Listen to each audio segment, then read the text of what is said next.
And that's what happened last night. The police kicked in the door, shot him twice in the chest, and died.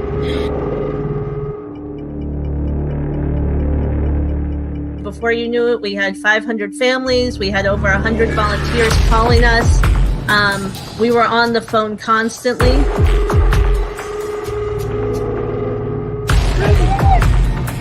And I can't get it. And I got one police department telling me they don't know who's in charge. I got another police department here.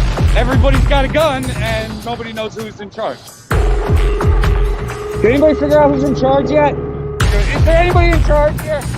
Any police officer in charge? Are you in charge? I can't find anybody in charge. That's the problem.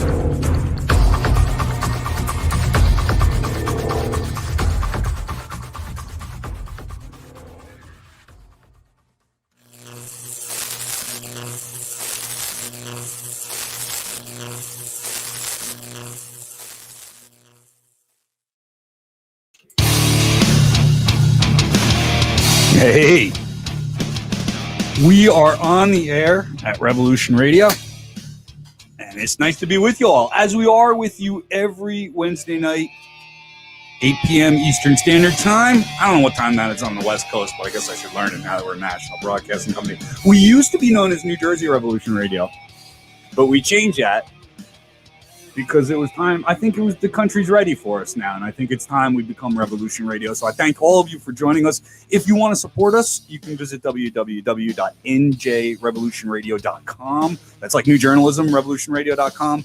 You can donate. You can make a one-time donation. You can make a monthly contribution, or you can become a member of our editorial board. Editorial board members actually take part in the production of these things. They go to like collaborative meetings. They give us show topics and ideas. They help us find experts. And one of those editorial board members is my co-host tonight, who you know from a bunch of past shows, Kim Might out of Camden County, New Jersey. How you doing, sister? All right. How about you? Good. How was work today? Oh, hectic. So Kim, It's always hectic. Yeah, Kim works in the healthcare field, and we're going to talk in a few minutes here with Kristen from New Jersey 21 United, and she's a teacher, and of course the big concern, with teachers is returning to work safely. But you work in the healthcare field, and you're watching the vaccine rollout, and I do believe you've gotten one of your first shots already. Right? I am fully vaccinated. You are fully vaccinated. How? Yes. That's exciting. Like, I get excited. It's like almost like my friend like graduated from high school, or like it's like this exciting event when somebody gets a vaccination, even though it's not really. It is. It really is, and I hope more people go out there and do it, because until we get, they say 70 to 80% people vaccinated is the only way we're going to control this and get back to normal. Yeah, I think we're going to get into that a little bit later, so I don't want to suck up all the yeah, exactly. Now, but and I survived, so that's a good sign.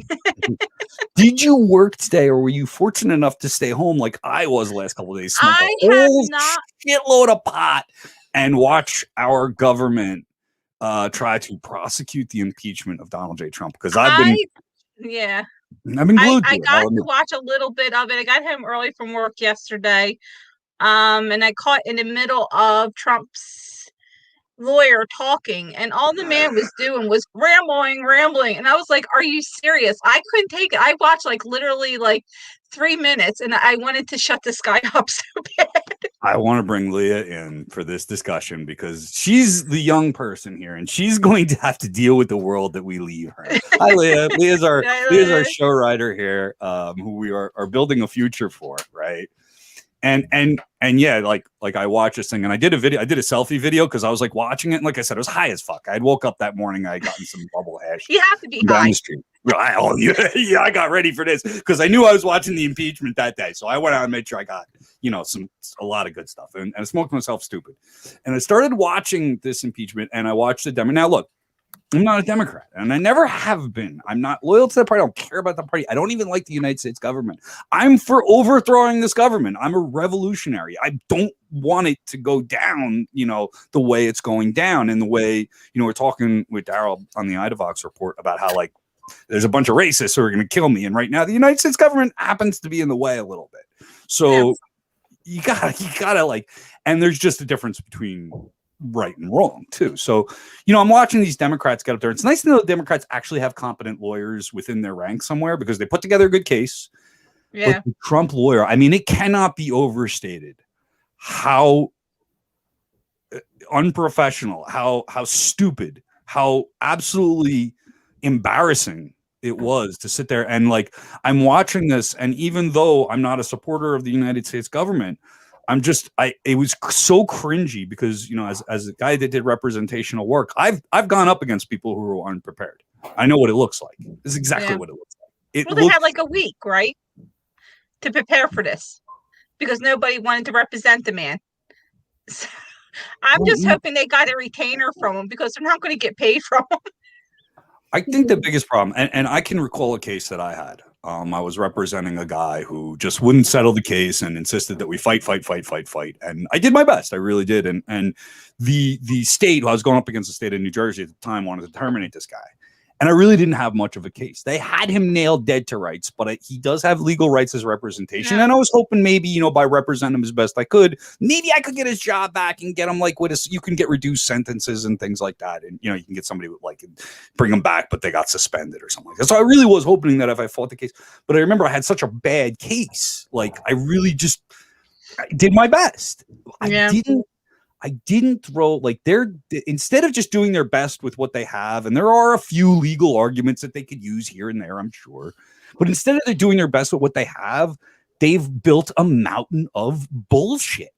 It's just, and the best part about it is this guy gets up and introduces himself as a prosecutor and says, "I'm a prosecutor." Wait, no, I'm not a prosecutor. I'm not. And it got worse from there. And then he went on to praise the defense and tell them what a great defense, what a great prosecution the Democrats did. How wonderful. He's like telling the other side did a great job. It was crazy. Leah, have you watched any of this madness? I was just trying to remember. So I was on Hulu today and I saw the impeachment of Donald Trump. And it was like between two popular fictional TV things. I can't remember what they are right now, but it was just so funny and jarring to me. Like this shit show is happening and they have it all sensationalized like that. But it's really so silly. Like it really just does belong with the sitcoms. Like it's just a joke. I don't know. So you just saw did you see media reports on it and but you haven't actually sat down and watched what's going on? Because I'm actually finding it riveting. I gotta admit. No, because I can't stand it. It's a waste of time, in my opinion. I'm hearkening back to my representation. Kim, did you the portions you watched? Do you find yourself because that's what my attitude towards this shit is usually disinterested. It's usually it's a bourgeois sideshow, and I don't give a shit. But I actually find myself from it's the courtroom drama of it. I'm riveted. I admit I'm kind of I feel like it's not going to do nothing to Trump. I don't know if there will ever have an impeachment against him. I love the idea that Trump's suffering right now, that people don't want to. That's the best part of this. No matter what happens with the impeachment, he's got the PGA Tour taken away from him. He's had banks that don't want to support him no more. He has companies that don't want to deal with him. And he has people in the Republican Party now who support him. Now corporations don't want to donate to certain Republicans. So it's kind of funny in that aspect. I like that aspect more than the impeachment. I love the idea he's suffering. He can't post on social media. He's got to be. You gotta imagine Donald Trump at Mar-a-Lago going he's probably freaking. I would love to be a fly on the wall to see that. Did you see the letter he wrote to the Actors Association that booted him from the Hall of Fame or whatever? He was being so petty. It looks like it was written by a high schooler. He's well, I don't want to be part of your stupid haul anyway. Like that's So what Leah's referring to is the SAG-AFTRA, so which is a labor union that I guess Donald Trump, as because he was on the show. Most actors are a member of SAG-AFTRA, and actually, for those of you that don't know, Ronald Reagan was actually the president of that union. He was a union leader before he busted our union movement, and he also was a lot into the communists. They're doing the far as trying to get people who were communists in the Screen Actors places. Yeah. Like if the guy who wrote I can't think of his name, but there was a movie made about him, and he was a playwright, and they sort of blackballed him from Hollywood.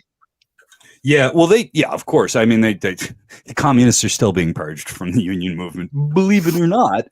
Yeah, the Red Scare. Yes, So yeah, it does happen, But I mean, back to the impeachment. I think like I said, like I usually do take a kind of a humorous thing. I was laughing. I did a selfie video where I was like, when the guy said, "I can't think of any examples off the top of my head," I lost it. I started laughing my head like he just said he's working off the top of his head.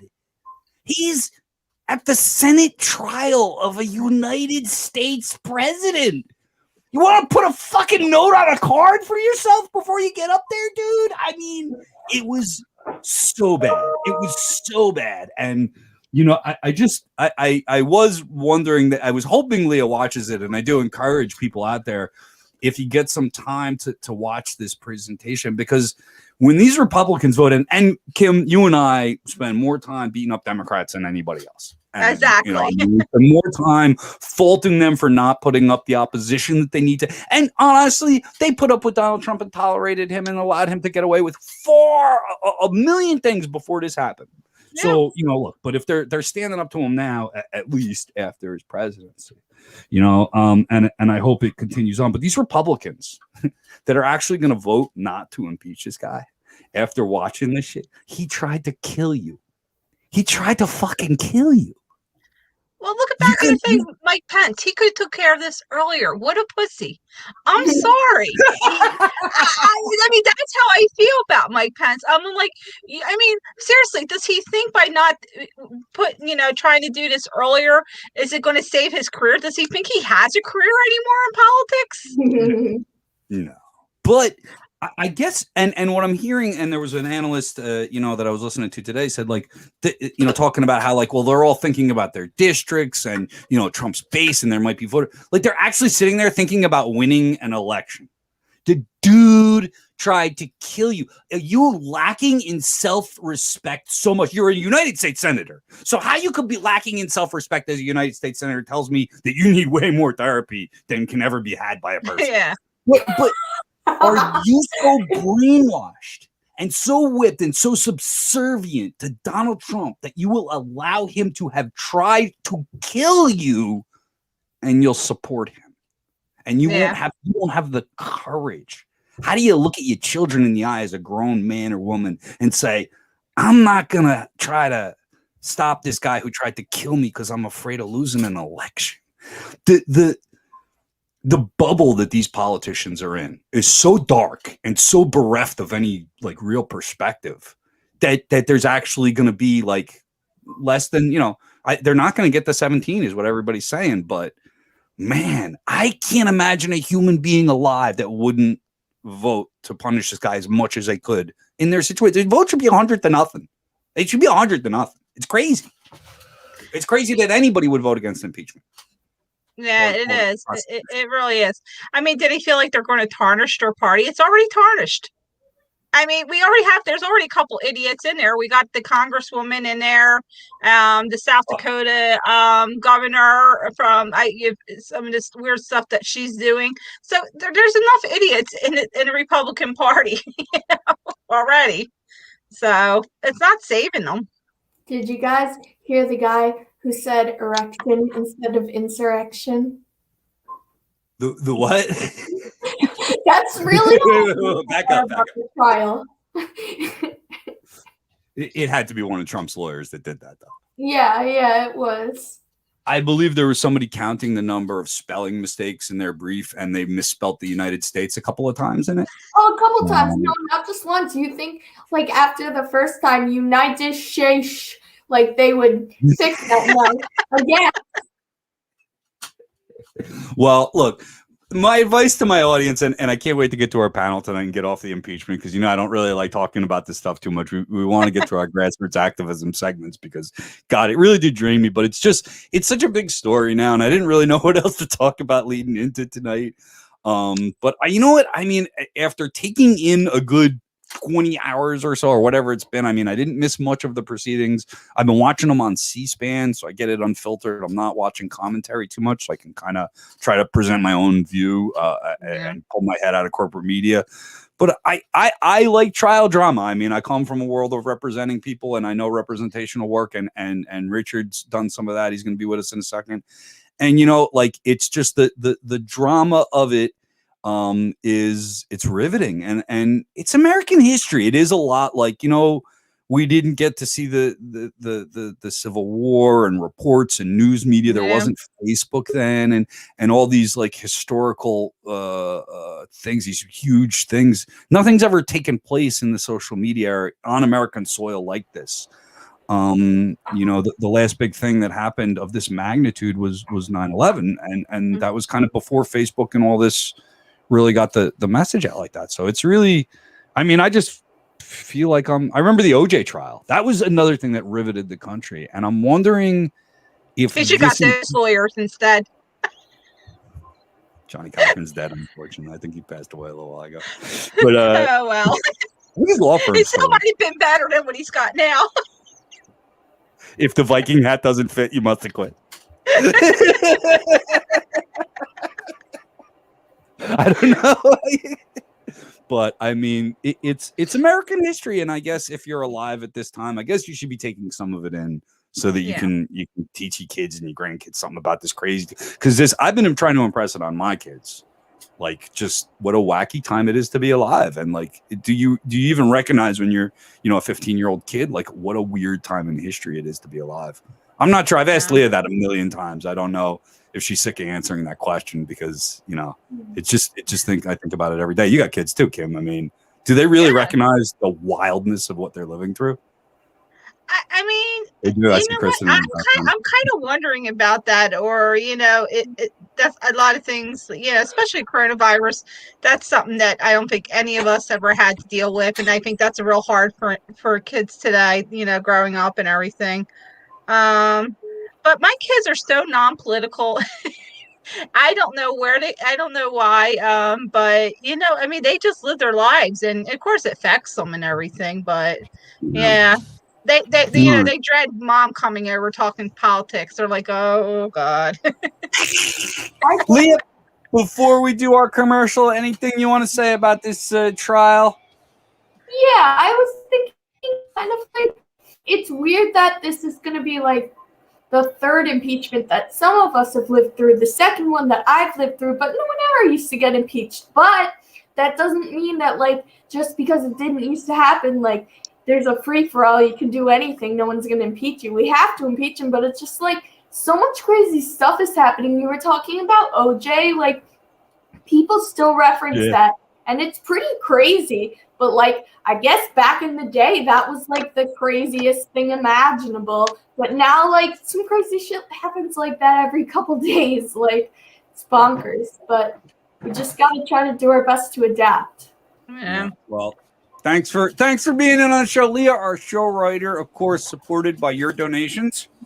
And you can make a donation at www.njrevolutionradio.com. I also want to let people know about an organizer course I'm having. So I come from a union organizing background, and one of the things I love doing was that first basic organizer class where I taught people how to identify communities of interest and how to do the one-on-one conversation and all that kind of stuff. So in the day and age of Zoom, I thought, and I started realizing that not everybody had the benefit of my education in the union as far as organizing. So if you have 90 minutes this Saturday at 12 o'clock Eastern Standard Time, New Jersey Standard Time, as I like to call it, you can come learn organizing with me and some other staff from Revolution Radio. on a Zoom call, you can go to our website, www.njrevolutionradio.com. Scroll down a little bit and you'll see Organizing 101. Click on that, register. It's $20. That's it. It's $20, and you can come listen to me. If you're an editorial board member, though, and you pay your monthly subscription to be on our editorial board, you come to meetings and stuff, it's free. So you can also join our editorial board and get all these trainings and stuff. We do one a month as far as the training goes, and they come along with editorial board subscription. So please consider supporting njrevolutionradio.com. That's us here at Revolution Radio. I want to welcome now in Kristen from NJ21 United and Richard Moser from all kinds of stuff that he writes on a website called befreedom.co. Hello, comrades. Good evening. How are you? Hey, Brian. Hey, good. Richard. Good. Richard, you've not been on the show before. We've talked so much, but I don't think I've ever actually had you on as a guest. Oh, Have I? The first time. Yeah. Excellent. So we will start with you. I've known you just a little bit longer. So why don't you introduce yourself to Revolution Radio? Tell us who Richard Moser is and what he's doing. Oh, so, well, I've spent my life in the movement. I was a full-time staff organizer, labor organizer for 18 years. Most of it was spent in the higher ed area. So I was a national field rep for the American Association of University Professors, and I worked at Rutgers with also was an AUP chapter and AFT chapter. I did that for 10 years, 9.5 or something like that. I spent time as a community organizer. So I've worked in many different capacities as an active organizer. I spent another 20 years being a rank and file organizer. So most of my efforts were in labor. I was a high school teacher, organized rank and file groups. But also I've been a peace movement activist. I'm a historian as well. I have an unusual sort of dual resume. So I went to Rutgers. I got a PhD in recent American history. And I'm a peace historian. That's one way to call it. So I wrote a book about soldiers and veterans who opposed the war in Vietnam. And then I edited a book on social movements after 1975, so very recent America. So for historians, it's very recent anyway. So recent American history through the lens of social movements and politics and radical culture and stuff like that.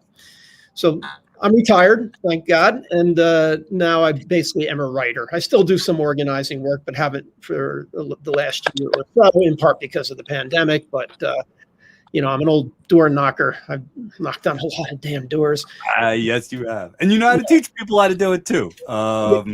Yes, it's another thing I do. It's great. So people know, I don't know if Revolution Radio would be here without Richard Moser. We met for the first time. He had written an article about the Greens, and I wanted to talk to him. We met in a coffee shop, and he said something to me. And sometimes some people says to you, and they don't realize what they're saying to you might kind of change the course of your life. But Richard actually did that. And he said he had he'd been retired for a little while, I'd been writing, and I was like, I was organizing, and I was kind of bitching and moaning about all the bullshit I had to take from my bosses. And he said, that's why I love being independent and writing and doing my own thing. And I have this freedom and I'm really enjoying it. And I just kind of thought, I need an outlet like that. Let me do a podcast. And that was about 3 years ago. And here we are. So Richard, I have a lot to thank you for, and I appreciate your years of dedication to the causes that we can. As organizers know, mostly you just help people take a step they're almost ready to take anyway. So I wouldn't take too much credit. You were really ready. It was a push off the edge, man. I did appreciate it. Organizers do just push a little bit off the edge. Kristen and I have only met maybe once or twice, but I know of her work with a lot of comrades that I know and love as well. So Kristen, welcome to the program. Tell us about you and NJ21 United there in New Jersey. Yeah, so I am currently a high school teacher, and I also got my start as a student activist at Rutgers. So Richard and I, have a lot of similarities. We do. And yeah, currently I am organizing with NJ21 United. We are a rank and file caucus of NJEA community members, and we are really just working to make sure that public education is funded, it's equitable, and it works for everyone involved, staff and students and parents and the communities that we serve. And, you know, our big push recently has definitely been COVID, which I'm sure we're going to talk a lot about because that is a hot topic, I think, in every field right now. But yeah, so we also work to kind of empower, you know, educators and support staff as well. We actually just did a 4-part organizing series, teaching people almost, you know, giving them that push that they need to really take this and go back and start organizing their own locals.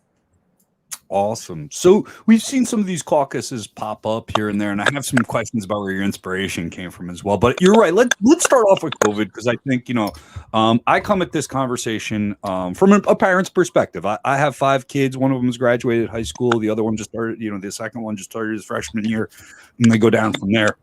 And you know, first priority should be safety. I want my kids to go to school in a healthy and safe environment. I also want the educators to be healthy and safe in that environment as well, because I don't really believe you can teach effectively in an unsafe environment. It's just not conducive to education. That, and by the same token, I'm a parent and I have 5 children and I need to get them the hell out of my house for a few hours a day so I can accomplish something. And you know, I mean, you interact with parents every day, especially at the high school level. I mean, you know that it's a relief for us when we drop them off in school in the morning and you get to take care of them for a little while. To not have that, I understand the pressure. So how are the COVID safety measures that you're dealing with, and what are you guys fighting for at NJ21 United as far as COVID and safety goes? So NJ21 really took the lead on the statewide push to keep schools in what we are referring to as a crisis distance learning model. We took the lead over the summer statewide. We were running you know, actions in every county, in every region. We were targeting county superintendents all the way up to Governor Murphy, because at that time he was still pushing really hard for every school to open in person, which we did not think was safe for anyone involved, for the staff, for the students, for their families, for their communities.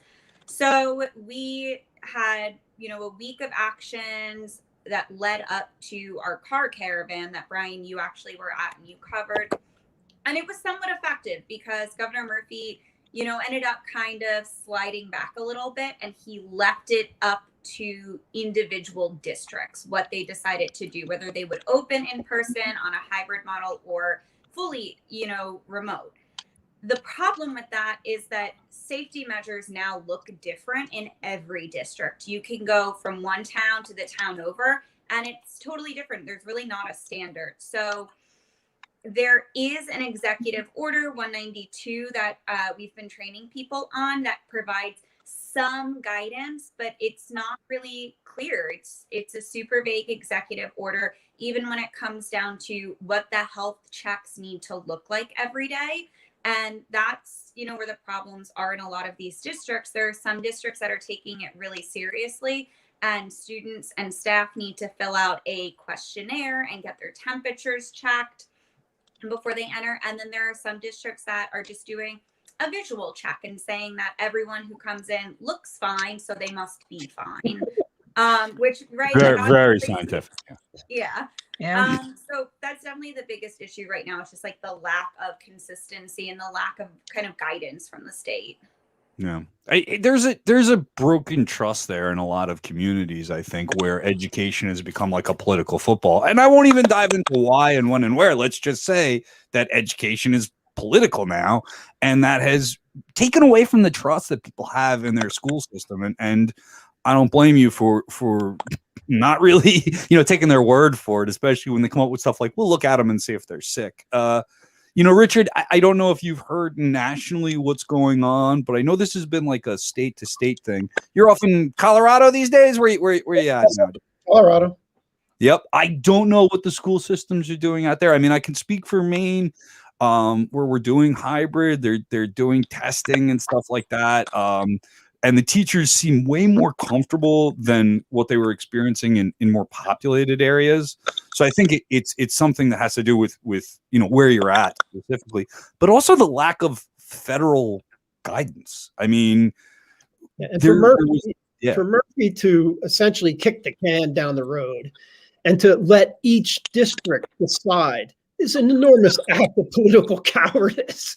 I mean, he really just chickened out on it. Yeah. And, it's an avoidance of his responsibility. And so he knows there's, 500 school districts in New Jersey? 612.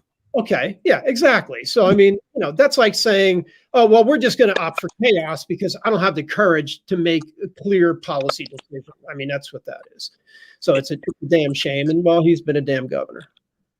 It's the same thing that they're criticizing Trump for. No federal guidance, no national testing system, no real anything. And Murphy kind of did the same thing by giving no statewide guidance, no statewide plan. I mean, and to me, like, looking back on it and having the benefit of hindsight as a layman, testing was so crucial, and we never heard much about testing. It was always about quarantining and waiting for a vaccine.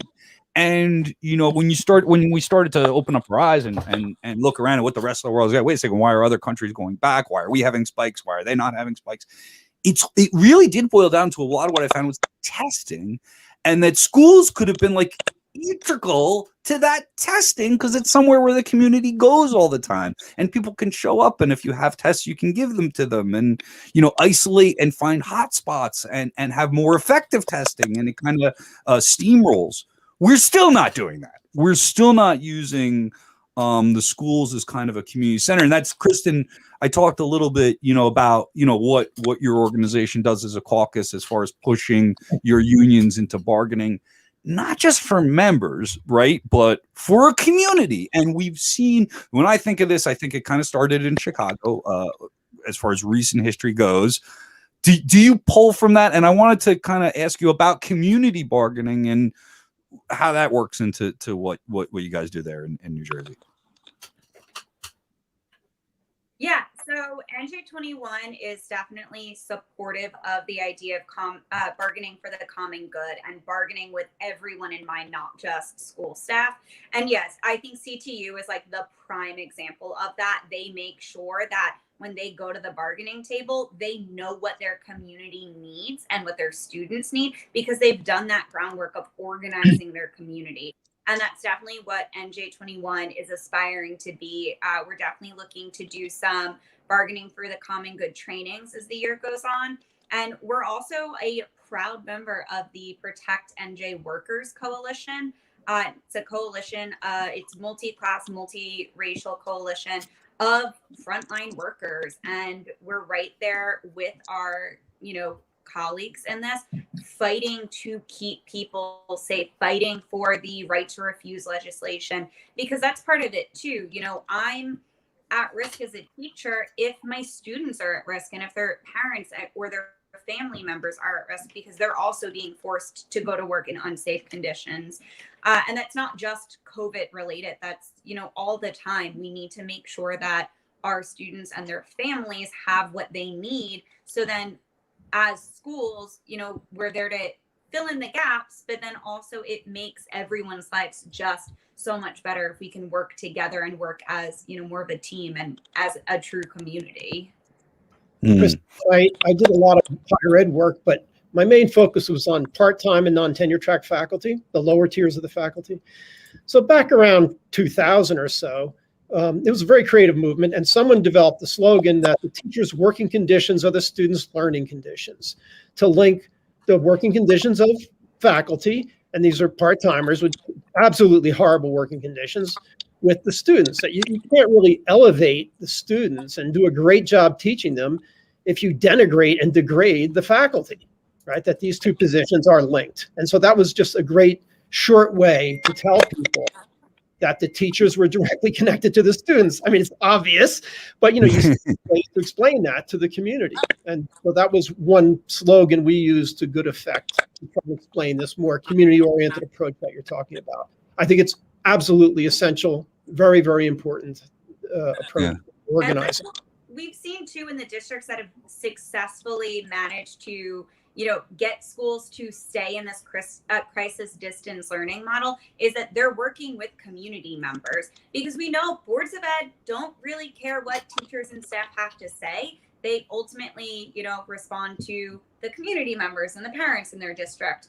So those are the districts that are having success staying virtual right now. It's the ones that can get students and parents to show up at the board meeting saying school isn't safe. That ventilation system is outdated. You don't have enough PPE. You don't have a plan in place. You haven't thought this through. And it's the parents who are really our best allies in this right now, because they know that they're sending their kids into an environment that's not going to be safe. How do you do that? How do you get parents? Because, I mean, I'll defend parents that don't show up. We're tired. We just work 2 12-hour shifts and, we have to cook dinner. And then you want me to go to a city council meeting and help you get a raise? Why would I do, Kristen? Why would I do that? I mean, that is some of the pushback you get, right? I mean, that people just, it's not that they don't care. It's that they may not have the time or the energy to put into these things, even though they're important. How do you motivate people, and how do you get voices counted, in those things? I think it goes back to what you were alluding to with Chicago Teachers Union. So you have to actually go out and organize your community, and you have to show up where the parents are, because the parents aren't just naturally at board meetings and city council meetings. You've got to go find them. And, every community is different. So it's going to depend on each community, what parents and families and students need and what they want. And then you've got to work with them to help them get that. And I think CTU does that really well. They know what they need, and their bargaining is almost always centered on that. Back in 2012, they were fighting for air conditioning in the schools, not for them, but because of the kids who needed to go to summer school. They said it was just too brutally hot to force kids to learn in rooms that didn't have AC. And that was something that, as a parent, I would imagine is pretty hard to argue against. Richard, you wrote an article that I took a look at before we talked today in befreedom.co, and I encourage people. Richard has written quite a lot over the years, and it's definitely a lot worth reading. But and you go over a lot of different topics. But I want to talk about this one paragraph. I'm going to read this to you, and then I just want to get maybe just an example of practical application or where you came up with this. And it says, when talking about collective bargaining, it says the class struggle approaches of adversarial bargaining. Adversarial bargaining assumes the fundamental conflict of interest between workers and bosses. Successful bargaining hinges on the willingness and capacity of workers to disrupt the flow of profits and power, and the bosses are recognized as class enemies. And this is traditional bargaining that I've been engaged in, and most union people have. A more recent style approach is called mutual gains or interest-based bargaining, and it's partially replaced adversarial conflict. Mutual gains bargaining assumes that workers and the bosses have a significant community of interest, making win-win outcomes possible. Mutual gains accept the idea that there is some level of class collaboration, and it's necessary to ensure good relationships between unions and bosses. Wondering where you came up with those lines, Richard, and Yeah. have you seen that in practice? Oh, yeah, of course. I mean, this is kind of the debate that was going on in the labor movement. And for those of us like myself who was a dissenter, I saw this all the time in practice. I mean, it's almost the key question. It really comes down to, do you have a class analysis worth a damn? And what's your class practice? So, right. So, and it's not just what I saw. There's a literature on this stuff. So, let's see. So, starting in the very late '90s, when I became my second tour through the union staff life, there were some that became very popular, and they were based on this new corporate style approach, mutual gains or interest based, right? And so everyone was talking about these new things. I thought they were kind of haywire because they assumed that you and the boss had a community of interest. And it's not that there's no community of interest between you and the boss. It's that it's very small. It's this big.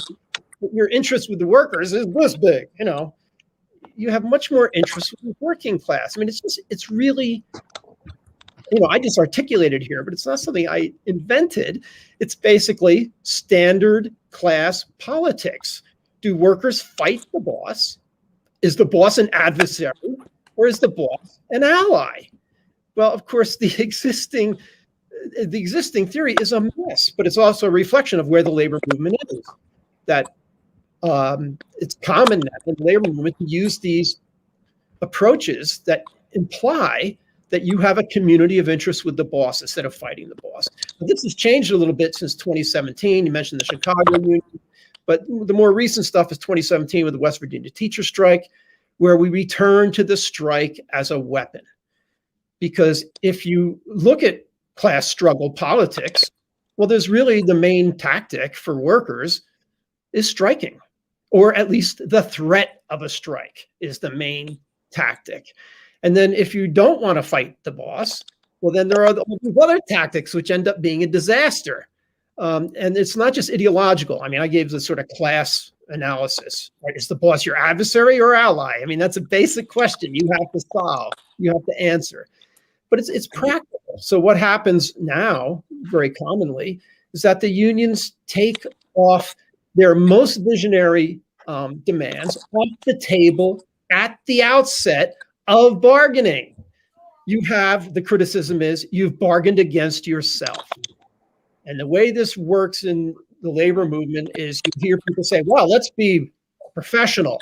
Let's be reasonable. Let's be responsible. And let's not ask for too much because that would be embarrassing or something, right? No, instead, you ask for the moon, the stars, and the earth. You ask for everything, and then you press your advantage as best you can. But if you take the threat of strike off the table, or some disruptive tactic, it could be any number of things, but something which is going to interrupt their business, their access to profits and funds, their access to business as usual. If you don't have that in your pocket, you got nothing in your pocket. You really have nothing in your pocket. And that is what happens. And that is one of the reasons labor is in this situation, the sad, sorry state that it is in. It has been in retreat for a very, very long time. Mm. So Richard, I have a question about that for you. As a New Jersey public school teacher, I very often hear from people, well, NJEA can't strike in New Jersey. What's your take on that? You mean you can't strike because it's illegal? Yeah. Are you sure? I have a take on that. I think teachers, it is illegal for you to strike in New Jersey. You didn't say you can't. It was illegal for me to buy weed for 20 years. But is it illegal? I could. But is it illegal to do a call out? Right, exactly. I mean, there's other ways of striking. Yes. So in COVID, for example, look, people don't want to go to work. Is it illegal? How about a sick out? A sick out's perfect for COVID, right? Well, we're sick, can't come in. Well, that makes perfect sense given the situation we're in. So generally what a good union does is tries to escalate tactics. You start low and you go high. Okay. And so in the end state is the threat of strike. It's not the beginning, but it's the end.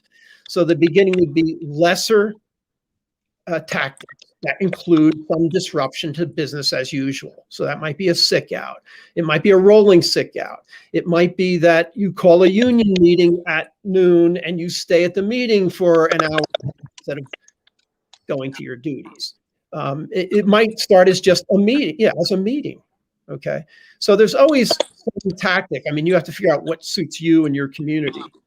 But as far as I know, and I could be wrong about this because I didn't work with high school teachers. I thought high school teachers in New Jersey had the right to strike, but you're telling me that they don't. Well, no.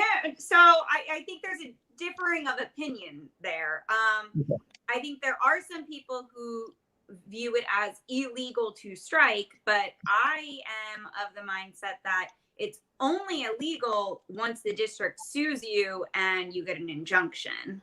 Because we've had strikes in the past, just like Brian was saying, just because they say it's illegal doesn't mean you can't do it. And then, it becomes once the district takes you to court and then they escalate that.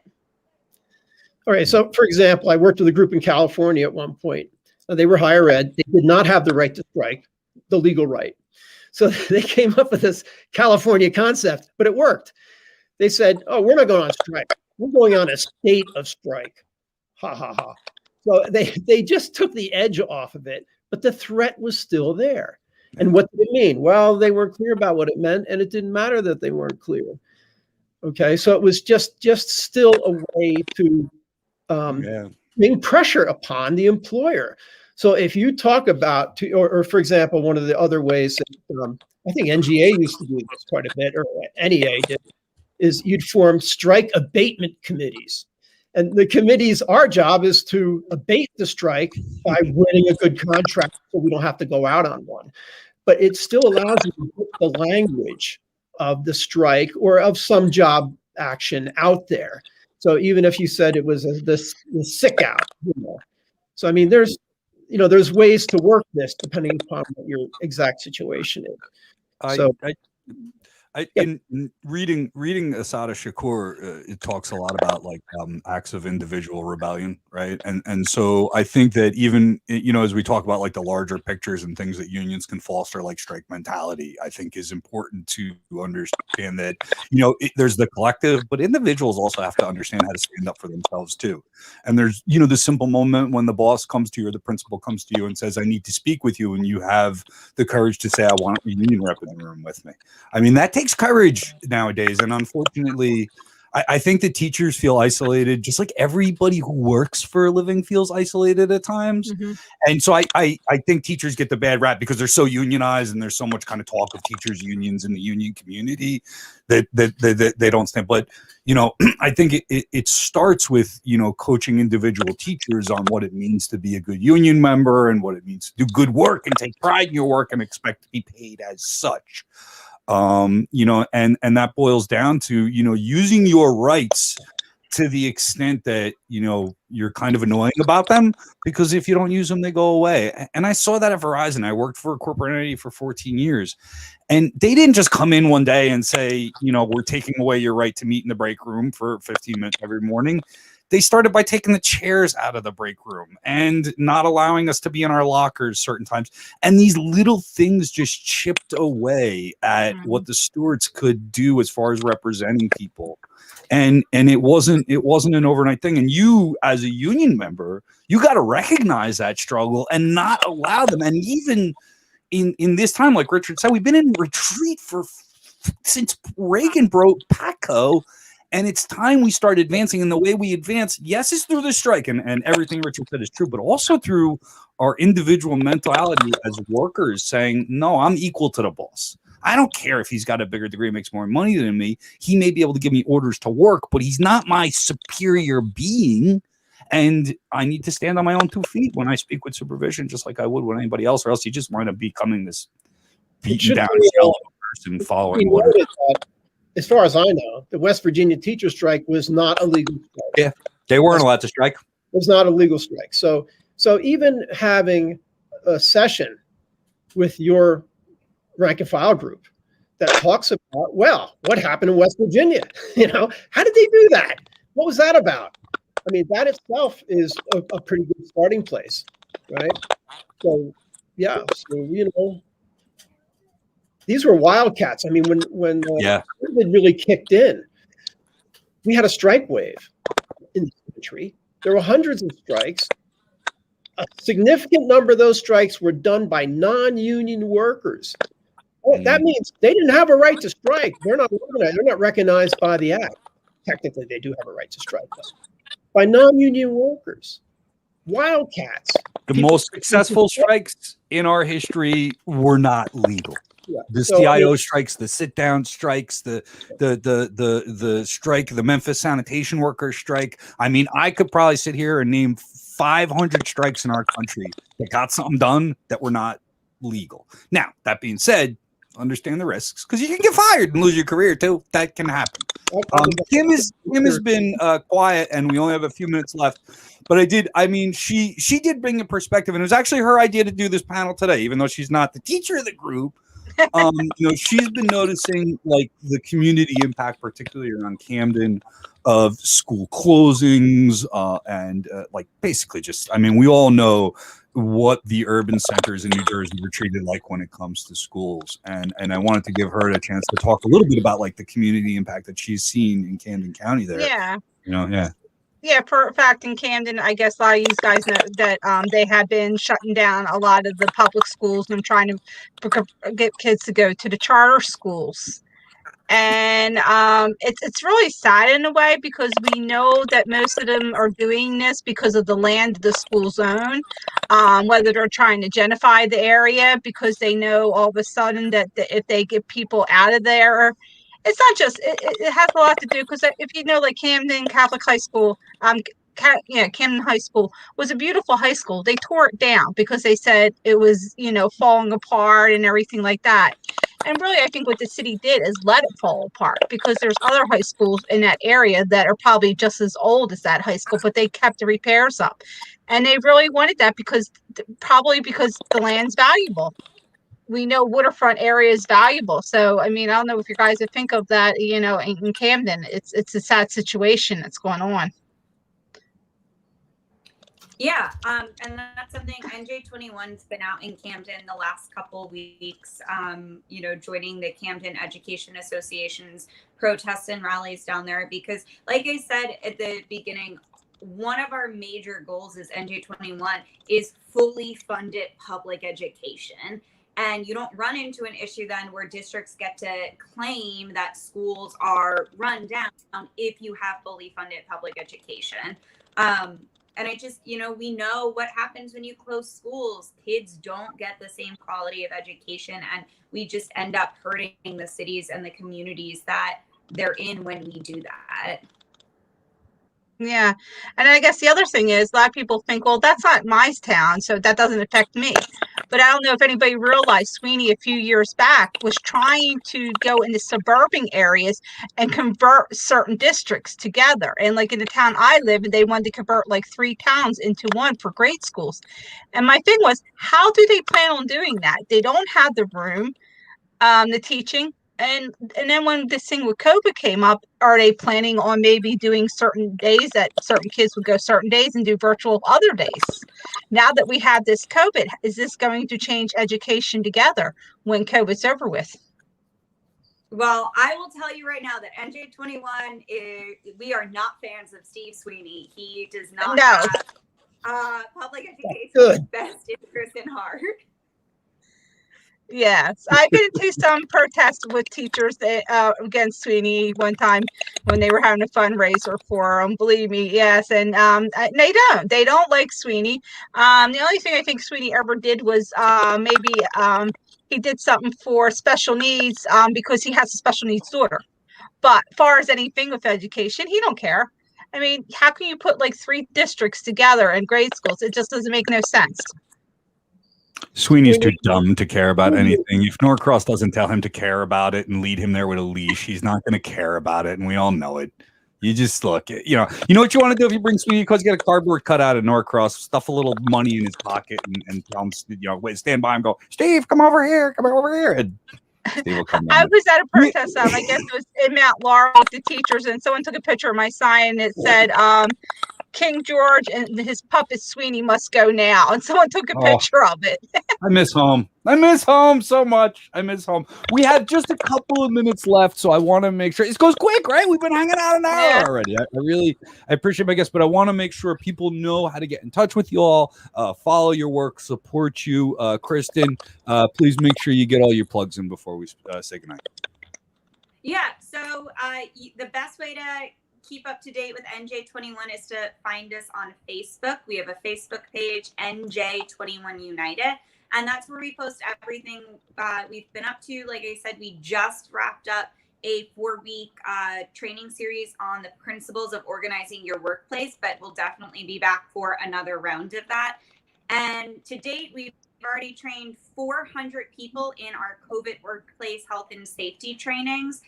We took a break over the winter, holidays, and we're just about to kick them off again. We're going to try and do at least 1 training a week. And actually, you don't pay to take the training. We pay you. It's a $30 stipend. So definitely check it out. Our trainings are specifically for school staff, but it is through the Protect NJ Workers Coalition. So if you're not school staff, we can definitely team you up with one of our other partner organizations that is maybe in another field that's more relatable to you. But yeah, check us out on Facebook, NJ21 United. What's your kitty's name? This is Cobalt. Sorry. Hi, Cobalt. I just had mine in here a few minutes ago, but he ran out on me. So that's great. Thank you very much. And if you go make that $30, you can spend 20 of it on an organizing course at njrevolutionradio.com. Just so you guys know, you still come out $10 ahead, if you do that. Richard, beefreedom.co. You got anything else going on we need to plug, brother? Well, you can find me on Facebook under Richard Moser. And Kristen, I just want to say the work you're doing is incredibly important. So thank you. Thank you for taking the time. Kim, anything we need to pay attention to there in Green? Kim is still with the Green Party. We didn't dive into that tonight. Nothing really going on much. I'm not as much involved as I used to be. Work is actually taking a lot of my time and energy because of COVID. Our office where I work family practice is working short staff because they decided everybody needed to go to the hospital.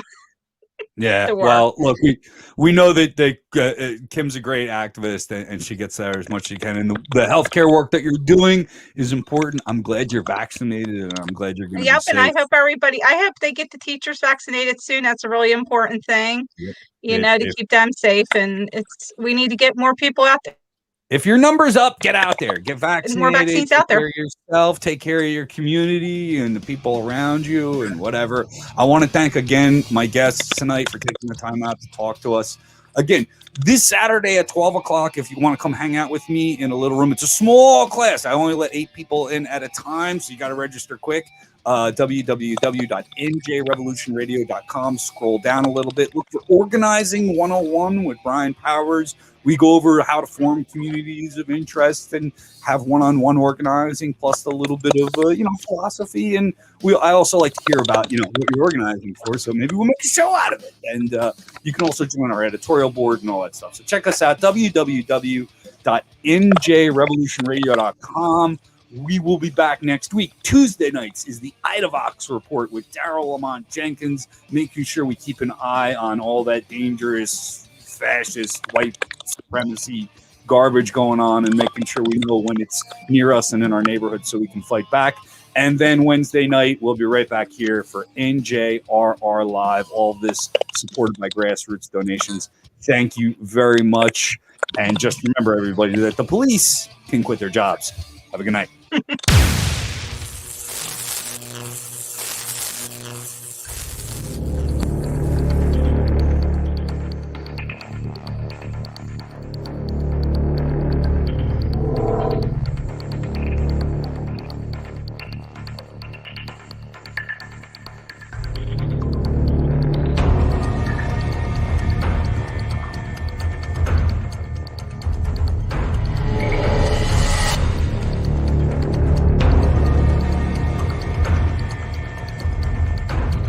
Thrown against the car, handcuffed, and that's what happened last night.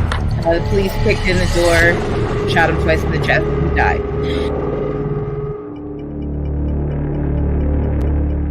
Before you knew it, we had 500 families. We had over 100 volunteers calling us.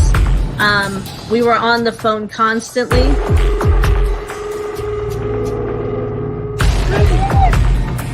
And I can't get it. And I got one police department telling me they don't know who's in charge. I got another police department here.